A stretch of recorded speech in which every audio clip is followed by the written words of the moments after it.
All right. Let's get this out of the way first. The thoughts, views, and opinions expressed on Tailboard Talks Firefighter podcast are solely those of the speakers, guests, and host, and do not in any way represent the thoughts or views or opinions of any other employer, partnership, or sponsor. The material and information in this podcast is for general information purposes only and should be used at the listener's discretion. All right, dude, welcome back. Might as well kick into this one. Happy Dunkin' Donuts Coffee Day. Delicious. And took last week off, did a Rescue 1 CBD one, which brings me to my product affiliates. Had it written down in my notes right here. Off the bat. Rescue 1 CBD, 0.000 THC, safe for the job. And if you want to learn more about it, go to last week's podcast. It's a replay from 2022, I think, where I interviewed John, the owner, and pretty cool dude and pretty cool company. So go check it out. Use code TAILBOARD to check out for 15% off. And then my other product affiliate is Fourth Frontier.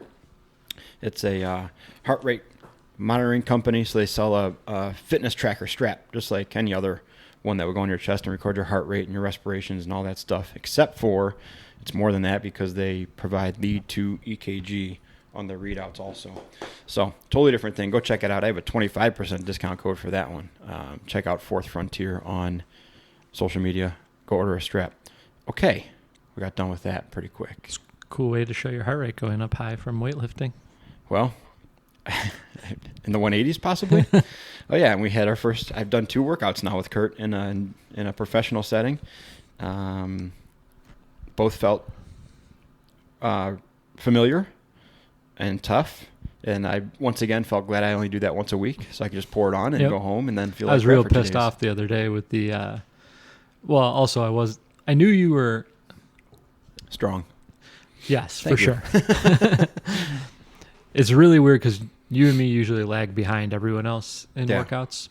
And then all of a sudden you were hurrying and I'm like, oh, he's going to rush through this because he got to pick Nathan up. Yeah. I didn't realize that you were just doing 2 of the 4 rounds essentially.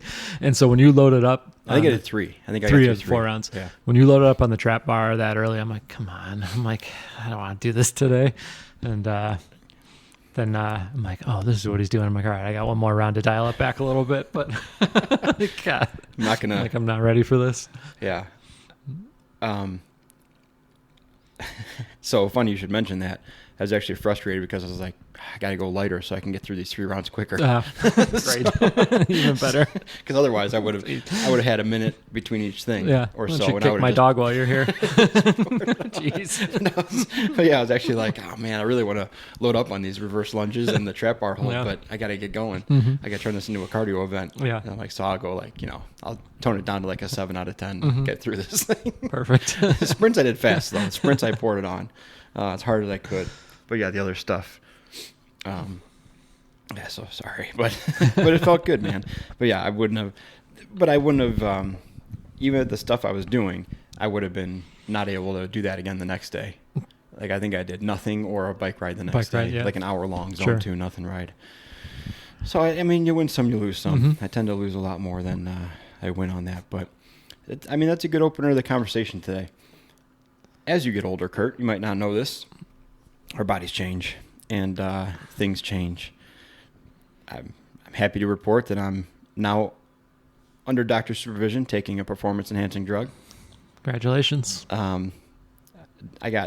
She said it takes 4 weeks to kick in, so I got to take it every day for 4 weeks and then see how I'm doing. Mm-hmm. Do you consider a beta blocker a performance enhancer? No. You don't? Do you? Yeah. Really? Yeah, I think it's illegal in some, not sports, darts, pool. I think it's illegal. Is it really? Yeah, because it keeps your heart rate low, so you're not as shaky. It keeps your nerves down. Right, your nerves are high, but it doesn't affect your heart rate. Activities, though. I mean, golf activity. Yes, baseball.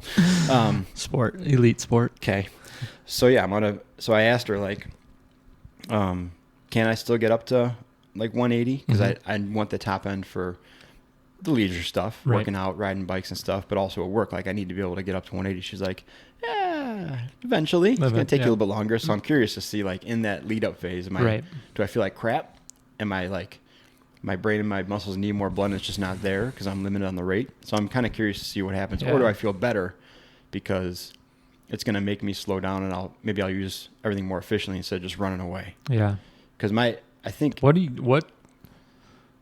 is there a compensation then for the reduced heart rate? Does your stroke volume go up? well, that's what I'm wondering. No, I think you're under pumping. You're undersupplying the tower at that point. That's what I think. But I think I'm at such a low dose, I'm gonna overrun it. I think. Yeah. Because we kind of figured out, like, instead of taking a blood pressure medication and a beta blocker, I got a super excitable heart. Like it's in my history. I had, for all you medics out there that pretend you're good at medicine, I had a WPW when I was younger, which is just an extra important nerve in the heart, the one that makes the beats. You remember from your years as a medic. Yeah, going, gone. Extra. Yeah, you wink back at it. The SA node, I had 2 SA nodes. So I had basically 2 heartbeats. When my heart rate got above, I don't know, like 150, they would both turn on. So that was cool. So they went in and ablated it with a cauterizer. But that was more recent, though, the ablation, right? No, that was when I was 16. But then I thought I had it again at LGN. So I wore a Holter monitor. I remember wearing the Holter monitor. So you didn't get an ablation again? No. Okay. No, that was when the doctor basically said, like, no, you're just weak and undertrained. Like, your heart rate is high because you're fat. I was like, oh, thanks. cool. Take my copay, thanks. So I was like, yeah, it happens during this and during this. He's like, well, for how long? I'm like, usually like right after, and then it goes away. He's like, that's you being out of shape and recovering. I was like, cool. Appreciate it, doc. Take my copay. So that was the resolution from that. But I was telling the doctor, like, dude, as soon as I start doing anything, and we've talked about like walking up the stairs and stuff, but even just like when I'm sitting down, I'm easily in the 70s for a heart rate. Yeah. I only get down to the 60s, maybe below that when I'm sleeping, like when I wore the heart rate strap overnight. Mm-hmm. And if I go walk out to the car now, I'll be at like 90 just walking around. So she's like, oh, I think if we control the excitability a little bit, maybe that your blood pressure will come down naturally because you're not just bombarding your system. So we'll see. But in a larger scope, in the topic of today, I had a conversation with a client that I sent you that I was like, well, that's a good thing to revisit because one of my clients has a history of a back injury and it flared up. We tried to do back squats again 2 weeks ago, 3 weeks ago, something like that. And he had worked out a couple days before. He had gone to shift a few times and he woke up with a little bit of discomfort the day after his back squat day. And then it got worse and worse and worse to the point where we had to go to the doctor and get like muscle relaxers because it felt like the initial injury that happened a few years ago. Mm-hmm. So we kind of worked our way through it. It's a couple of weeks later now, and he's feeling pretty good. But I told him, like, all right, we'll just avoid back squats for a little bit, for a while till we can see what's going on, and then we'll work you back in. And he was like, well, no, I want to keep doing them. Like, I don't want to stop doing a movement that's beneficial. I said, well, I don't think it's beneficial. Like, you did them for the first time in a few years. They went terribly wrong. Right. We obviously still have a pain point there, so let's work on some other stuff and get your strength back up, and then we'll see what happens. And he dropped a line that I was not expecting. He said, well, isn't that a gold standard of weightlifting, of strength? And I was like, well, no. I'm not sure what a gold standard would be necessarily, but it made me think of, like, maybe that's just the big 3 powerlifting movements. So it's a well-known standard of strength, squat, bench, and deadlift thing. So now I went into the conversation of like whatever gets you the most gain without the most risk, and whatever makes you be able to lift stuff without going to the doctor for pain pills and muscle relaxers. That's your gold standard. And he agreed to it through the course of the conversation. But it brings up something we ran into several times at the gym and just with ourselves of like what's worth it anymore, what are we willing to get rid of. Mm-hmm. So I wanted to kind of open up that talk as like, first of all, how do we figure out what's beneficial and not? And then in our workout the other day, you had mentioned a standard of grip strength, which I liked, which I never really thought of before because I'm used to just grabbing 45-pound plates, putting them away in each hand. And I figured that's just how people do it. But you brought up like, oh, this metric is pretty good for grip strength. So I think we can throw some of those out too, some loose ones, Grip strength. So a pretty good standard for grip strength is if you can hold your body weight up for 30 seconds. And whether that's with dumbbells or you load up a trap bar, is a pretty good standard for measuring grip strength. There has been a significant amount of studies lately showing the better your grip strength, the greater mortality you have. So some people, I think Raph even sent us a video the other day that there's clinics that are measuring grip strength as part of like their vital signs, just to get that as a baseline too. So that ends up being one that we pull out either through like dead hangs or like we did the other day, loaded holds. Yeah. But you can work that in with loaded carries too. So, but yeah, that's one that we've thrown in relatively recently. I like that one. Do you want to throw out our general strength standards first, or do you want to go into like exercise selection when it's not worth it to do back squats kind of conversation first? We can go into exercise selection, I think. Okay. For me, so when we coached at LGN, we kind of looked at either if we had someone who had an injury or something that was bothering someone, we looked at ways to adjust the movement to get them to a position where they could get value of working out with a reduced risk of injury or pain trigger. Because in the reality is it's like, if you back squat and you hurt yourself and you're down for 6 weeks, that's 6 weeks of everything that you're missing, right. Whereas if we just adjust one movement, you get into that old, like, it's that cheesy saying, the best ability is availability. I like it. And so like you don't lose 6 weeks of training and progression because of one movement, And so if we looked at like back squat, for instance, and that was giving someone a problem, we would look first at reducing the load. And so instead of saying we're doing like a heavy set of 3 to 5, we would reduce it down to like, let's do some lighter 10 to 12s and see how that feels.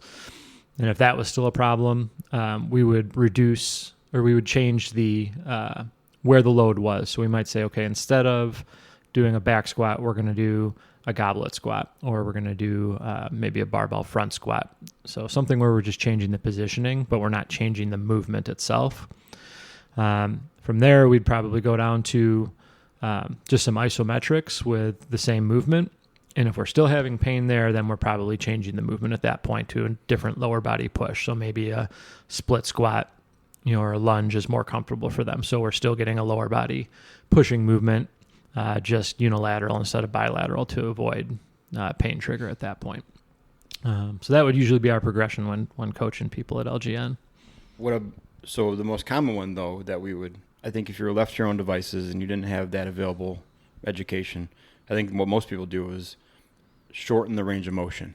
For sure. Right? Mm-hmm. So what inherent issues have you found, or do you think of when people are like shortening range of motion? It could be push-up, squat, overhead press, right? Usually they're not getting to the range of motion that causes them problems anyways. And so then you're leaving a gap for, okay, well, if I shorten down to like a quarter back squat, and I feel good, at some point I'm going back to what I feel is a full back squat, and now I haven't solved that problem yet. So for me, that usually ended up being the deal there. But do you have a different thing you were? I think at a certain point you lose the point of the movement. For sure. Like if the point of the movement is to convince yourself that you can still back squat 315, then at that point you're not performing the movement anyways. Right. So then you get to set your own rules on what successfully back squatting 315 is. Mm-hmm. Like you may be very well just unrack the thing and barely flinch and go back out and be like, yep, I can still lift 315. Right. And call that your version of a back squat now. But it's so arbitrary and what people judge as their own bottom or their own movement quality that you're, like you said, you're going to kind of hamstring yourself into not completing anything, and then you leave that gap that's unsolved. And then specifically for us, then when you go to test that, lifting a patient or moving a hose or picking something up, then you are exposed. Right. Like now the movement standard isn't in your control, it's in the control of the objective. Yeah. And that's where you get hurt, right? Mm-hmm. So you can have guys that will be like, well, back squatting hurts. I'm not going to do body weight squats. That's for aerobics. I'm just going to do the elliptical. And then they have to pick up something. Their back hurts for 3 days, right, or they get significantly hurt and they're off the job because they've chosen to go around that path altogether. Mm-hmm. Which is you're saying is if you have problems with a back squat when both your feet are even and you have something locking up your shoulders, you can still get into 90 degrees of hip flexion and knee flexion just doing a lunge, and maybe over the course of time that helps your hips work more functionally. Yep. And now you can get down to a real back squat, but it's that investment in the alternative that I think a lot of people either don't know about or avoid because right. if they like doing lunges in the first place, they'd be doing lunges. They like doing back squats, yeah. right? And, I think too, like, I think it gets back to what you said before is there's a specific gold standard measurable for back squat or bench press or deadlift, and I think people have a fear of missing out on some of that stuff when that's what they're probably comfortable with. Because, like back squats, like they're technical. Yeah. But most people can go in and just start that right away. There's not a big balance component to it. It's like, so a lot of people can just go in and put weight on a bar and squat it. And even if you squat it with a weird stance or your heels elevate off the ground, like you're still doing it. Yeah. Lunging, there's a big balance component. It takes up more space, blah, blah, blah. So I think people have like a fear of missing out of like a movement that they're just comfortable and familiar with. Yeah. And then on the flip side, like you said, there's nobody knows the record for barbell lunges, like one on each. Like, nobody knows that. Nobody tests that. There's no competition for it anywhere. So, so I think there's that. I think there's also like, even currently with the group that I train now, they're coming to me because I'm awesome, but they're also coming to me because they don't know what to do, and they value the experience that you and I both have on being able to get them through workouts.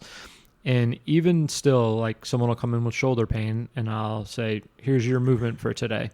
And then there's like a little bit of frustration sometimes with it. And it's like, you're doing the same pattern just differently, and we're not going to bother your shoulder, and you're going to get a great workout out of this. But I feel like sometimes because there's the isolation or the lack of involvement in one thing, it's a detriment. And it's like, it's not. That's the value you're getting coming and working with the group, is the education of like, here's how you can still do this and benefit and prosper just differently, Yeah, I think we ran into it a lot with deadlifts at LGN too, of like people would be real hesitant to elevate their deadlift off the ground on boxes or on plates.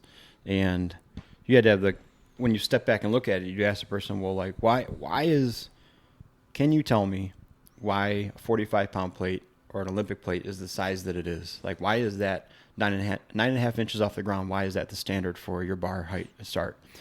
And they'll be like, well, I don't know. I'm like, because that's the size the molds were when they made the plates, and then they just stuck with it, and it sounds pretty cool.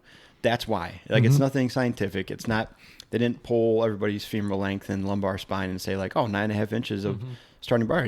That's perfect where we got to be. It's not the optimal strength curve for anybody. It's not anything besides like, hey, that's what that is now. So everybody keep buying them, and then that's the standard, right? So when you break out of like the weird kind of arbitrary imposed demands of the fitness system, and that sounds really like big government stuff, like I'm saying birds aren't real, right? But when you start thinking of like, well, I need this exercise to work for me instead of me working for the exercise, all of a sudden you have someone who hasn't deadlifted in 10 years without back pain on a trap bar with them elevated on 45-pound plates, and they're like, yeah, I'm not traditional deadlifting, but I just lifted 225 pounds off the ground. I haven't done that in a decade, so that's pretty cool, right? Yep. So I think it takes a little bit of patience and maturity in the coach to have those conversations, because there's definitely been times I can remember at the gym where I'm like, then just hurt your back, go ahead. Right. Like I've tried to convince you enough, and it's worth it to you to be limping around for 2 weeks, so go for it. Besides squats and deadlifts, what's a good alternative for like, or how would we help people for upper body movements like push-ups, pull-ups, overhead pressing and stuff like that? Because that's definitely one that I would say that squat and deadlift are like the big ones people want to do. When it comes to overhead pressing, they're like, haven't thought about it, or it's less frequent. And then pull-ups for a lot of people are just non-starters. So for me, pull-ups, I regress people to a dead hang and just see if even being in that position is tolerable. Because if you have to do 5 pull-ups, you have to be able to hang on the bar for 10 minutes. Whoa, 10 seconds. 10 minutes would be awesome. Yes. Grip strength. You live forever. Super long. So you have to, so if 10 seconds hurts your shoulder just to hang there, then trying to do a pull-up's not making that any better. So for me, I'm changing the angle that you're pulling at. And so we might move to a cable machine or a band and do like a pull, kind of a pull down at maybe a 45-degree angle, and see how that feels. Because now we're kind of in between a horizontal and a vertical pull, and just see how that feels. And if that's a problem, then I'm probably moving to a full like row at that point, like an inverted row or a TRX row, something where we're not even pulling in a horizontal or a vertical plane anymore. We're just pulling horizontally. And really the same thing with pressing too. If, for me, if I'm in barbell overhead press, most likely I'm moving to dumbbells. I'm probably taking some joints out of the equation too. So if it's like a standing barbell press and that's bothersome to people, and I change them to dumbbells and that's bothersome, I'll probably go down to like a half kneeling position or a seated position and take some instability of, their lower body out of the equation and kind of lock that down and see if that feels good. And if at that point it's a problem, then we're probably moving to a horizontal. Yeah. And seeing how that feels. This is going to span quite a distance in exercise specific stuff, but do you remember the conflict we had with using a band to assist with pull-ups versus doing negatives? Yeah, we were missing the hardest part. So you were getting helped on the easiest part of a pull-up. Yeah. And you were missing the hardest part of a pull. The band gave you the most help at the hardest part. Which was counterintuitive because I think for a lot of people, the initial pull of a pull-up is the hardest part because they haven't really experienced the top end of it and what that should look like. Right. Ideally. I think a lot of people will compromise a lot of their shoulder position in the top of one, but it completes because their chin came over the bar. Right. But if you were to put yourself in like the ideal pull-up position at the top of it, it's much more of a struggle to maintain that than it is just to start the first 6 inches of a pull. Right. And then we eliminated like chin over the bar. We're just going to go over like a hit list of stuff we adjusted to make it more. Yeah, we stopped calling them pull-ups. We just started calling them vertical pulls. Yeah. So then people didn't care if they got their chin over the bar. You were just pulling yourself in a vertical plane. Yeah. But then that also let us relatively easily regress to pull downs, because you were still doing a vertical pull. Yeah. It was the same movement, just different, So the emphasis on this whole thing, though, was like, what's the point, first of all? Like, is the point to do a number of pull-ups, or is the point to be able to move yourself vertically while hanging from a bar, right? Right. Is the point to do a back squat, or is the point to be able to get to like 90 degrees hip flexion and knee flexion with some ankle flexion in there, and then produce force and get up from a seated position? Right. And so when you change it, that was the whole goal of a lot of stuff we did at LGN was like, let's kind of get out of the conformity here and start making people, because we know that for you translated into longer clients, right? Getting more money because they're not going to leave after 2.5 years. Do you remember? I remember saying this to a lot of clients on their onboarding was like the average turnover for gyms in the area was like 1.5 to 2 years, but ours was at like 5.5 years, I think, right? And I think that was a lot of because we weren't afraid to modify everything to keep someone moving, and the goal of them was like pick up their kids or go on a bike ride, not get through the NFL combine. Yeah. If I name off movements, do you think you can come up with what you would like to see people do in the fire service? Which may be more or less than Gen Pop. But I got a couple in mind. I'm not sure I'm following, but let's try it. If I ask you how many pull-ups should firefighters be able to do, what would you think? Should they be able to do? If I came to you and said I can do this many pull-ups, at what point would you be like, it's pretty good? Or what point would you be like, we got to work on those because that's below standard? If you could do 8 pull-ups the first time I'm meeting you, I'd be happy with that. I was going to say 5. Yeah. Yeah, 8's aggressive. I'm down with it, though. I mean, 5, I'd be like, okay, so good, I would say, is 8. Like, okay. I'm good. Sweet, you're doing a good job. Okay. 5, I would be like, sweet. Like 3 and below, I'm like, yeah, we need to do something here. Okay. For males. Okay. What about females? If you can do 3 to 5 as a female, that's awesome. That's good. I'm glad it's not 1, because to steal the old CrossFit saying, like, you can't scale life, brother. So it's just a unique profession where it's like you don't get to tap out if you have something to do, right? I was going to say like a deadlift and a squat, but I think that kind of loses the focus of the talk. What I had in mind was like, how much weight should one person be able to move off the ground? So that's where I'm getting out of like traditional squat deadlift. But like if I put someone on their preferred method, trap bar, right?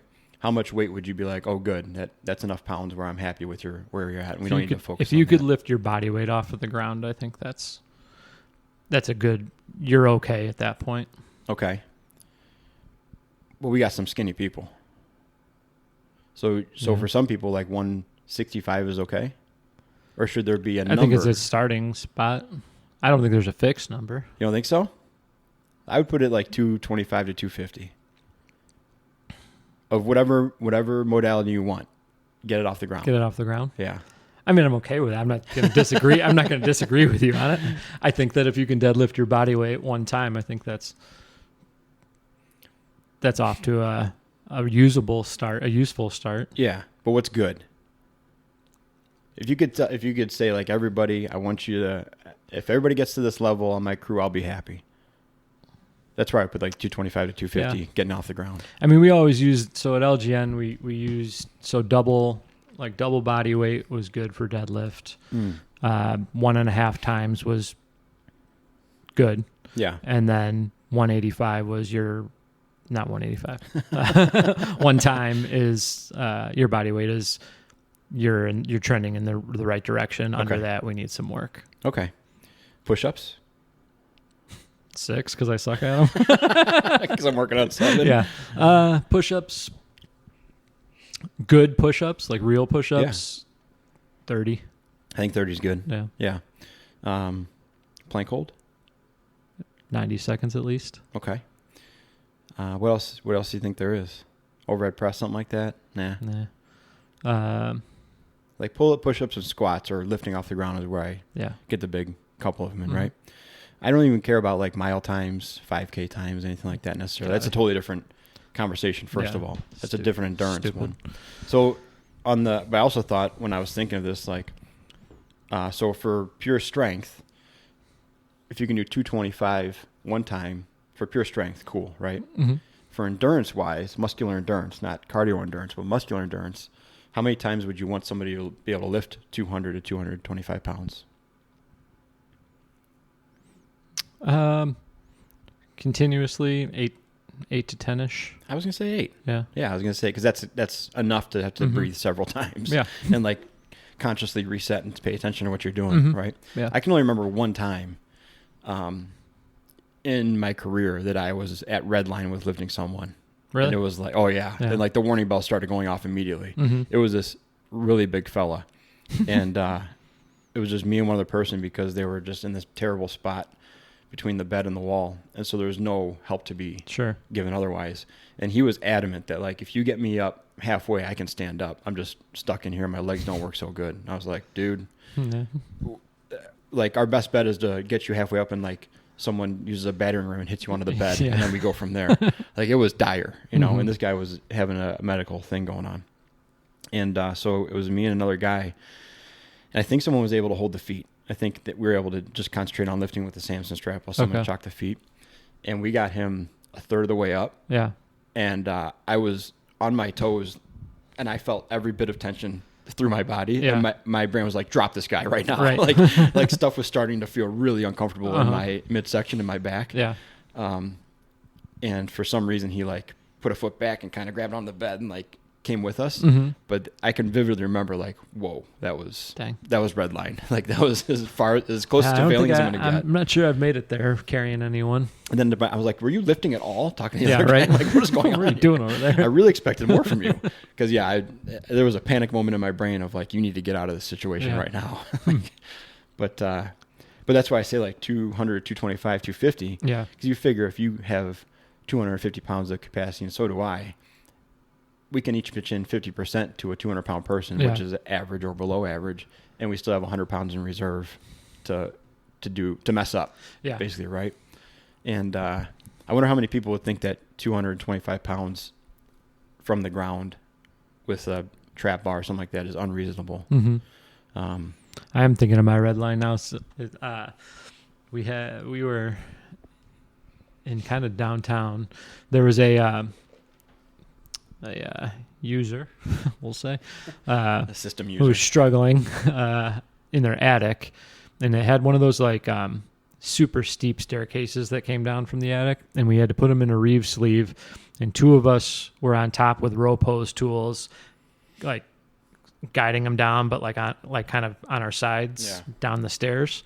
And I remember getting down from that, and my grip was like, that was like, I felt like I had Popeye forearms after that. Like I couldn't open my hands all the way. Like that was my one red line, where I remember looking over at the person next to me and being like, I don't know how this is going to go. I'm like, good thing this guy's unconscious right now, so he doesn't feel the fall when we get down there. Toboggan downstairs. Oh, dude. Are any other strength metrics or standards or anything popping out at you? No, I mean, like we use baseline fitness testing for our new hires. Yeah. There's like the 1 foot. You do like, I'm not even that familiar with it because you do most of that. Yeah. So our baseline fitness test that we do is a push. It's a max effort push. So what we do in it is we do a lower body power, which we use a single leg broad jump for. And we do that, 1, because it's good measurable, but 2, if there's like a 10% deviation between the 2, that's kind of a red flag that you can help out with.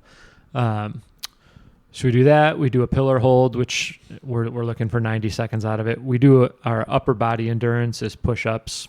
And so basically that's max effort push-ups without dropping to your knees. So however many you can do until then. Our upper body strength is pull-ups. And then our lower body endurance is we drop the seat down on a spin bike, and we have people ride for 3 minutes and see what distance they can cover. And so it's 5 events: upper body strength, an upper body endurance, lower body strength, lower body endurance, and then a core stability assessment. Do you have any kind of median in your brain right now that you can run through? Not ideal, but like a realistic look at what most people I feel like we've had a pretty broad spectrum of ability levels come in. Lately, I would say we're between like 20 on the low end for push-ups, getting close to the 60s for push-ups. Pull-ups, 0 to, I think we had one guy rack out 20. Pillar, I stop them at 90. Most people can make it to that. Broad jump, if you can top 70, that's a pretty good one. Basically a 2-legged broad jump, if you can jump your height, that's pretty solid athletically. So obviously you'll cut that down a little bit for 1 leg on each. What's the last one I'm missing? Push-ups, pull-ups, bike distance. It's always different depending on who goes first, because the first guy's the pace setter, and then everyone knows what number to beat. But I think if you can get a mile to a mile and a quarter, I think that's about pretty good for most people in that. Because they can set their own resistance on it too. Yeah, right? They can adjust position and resistance as much as they want. So that's a interesting one to see too. If people go light and try to fly with it, or like dig in heavy, figuring they're covering more per evolution. So most people, I think if we have a group, the first guy usually ends up being, like maybe 0.8, 0.9, and then the other two are like, oh, okay, well, now. Smash it. Yeah. Saw how that guy did. Yep. So on the consumption course, I just thought of another metric that might be useful. With our consumption course, we coach the people to go pretty hard in it. Like, I want to see a realistic value of how much work you can do within one bottle. So the goal isn't to go absolutely nuts and be done in 3 minutes, but get 25 laps in. And on the other side too, don't do 2 laps, but last 45 minutes. We teach them like, let's move with some urgency, and I prompt them along very constructively through it, like very encouraging and very warm.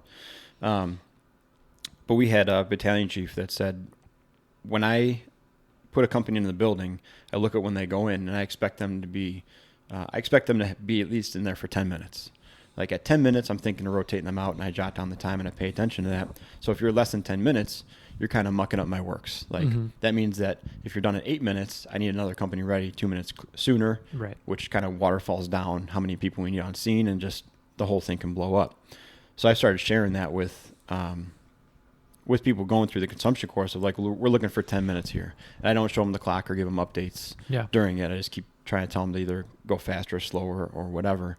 And I would say that we're probably we're probably 50-50 of like people who are right at the 10-minute mark, over or under. And not many people are that far under. It's usually right at like 9 minutes or something like that. They You're go on talking bells. about getting to Go on bells, yeah. And then some people are like 12, 13 minutes, you know. But that was something very useful for us because like the consumption course is good at showing trends year to year and throughout your first year and all that. But overall, like, what can people expect? Because since we went from quarter service to third service alarms on the low air alarms, we're almost seeing like 50% alarms, where it's, if you have 9 minutes working, you're probably done at 20 minutes altogether. Yeah. Which is surprising, but you almost have more time on bells sometimes than you do not on bells before that. So if you need a metric to work to, if you are going through your consumption course or you're doing something with a pack on, measuring that in a smart way without working out in gear, or you're doing drills, you're like doing continuous searches or evolutions, and you can keep a stopwatch going, 10 minutes of working time while on air is what one of the guys at our department suggests, and I think that's a pretty realistic thing. I think it's realistic. I think moving hard through a house is 10 minutes is a long time. That's a long time to get moving through a house. Yeah. So keep that in mind too. If you need something more direct to the fire service instead of just lifting and doing good at whatever you're doing, 10 minutes on air is a good measure if you're working hard. 10 minutes sitting around is not anything. But if you're working hard at a legit pace, 10 minutes is pretty good. And what should be, I think, kind of the lower acceptable limit. Yeah. If we're below 10 minutes working hard, then we should probably figure something out to make that better. I think we did good not condemning many people. Yeah. We didn't like exclude many people. No. It's a hard kind of hard truth fire service, you know, like at a certain point you're gonna have to do some heavy stuff and some fast stuff. Right. And if you can't, people know that, but people will also see that. Right. So I think it's worth throwing some expectations out there. And I'm also just fortunate that the crew we have now would have no problem with any of those things. So it's not like I'm not hurting anybody's feelings because I don't have to see them on Friday. Right. So, all right, dude, anything else? No, I don't think so. Cool, man. All right, we'll check out the affiliates I mentioned in the beginning, Rescue One CBD and Fourth Frontier. We'll talk to you guys soon. Got some interviews coming up, so that'll be cool. And in a few short weeks, you're out of here. Like you're out of here. Yeah, I'm out of here. Nap time is not a constraint anymore. You might be in the garage or the office doing some episodes, maybe even outside. You never know. All right, I'll talk to you guys soon. Be a four shifter.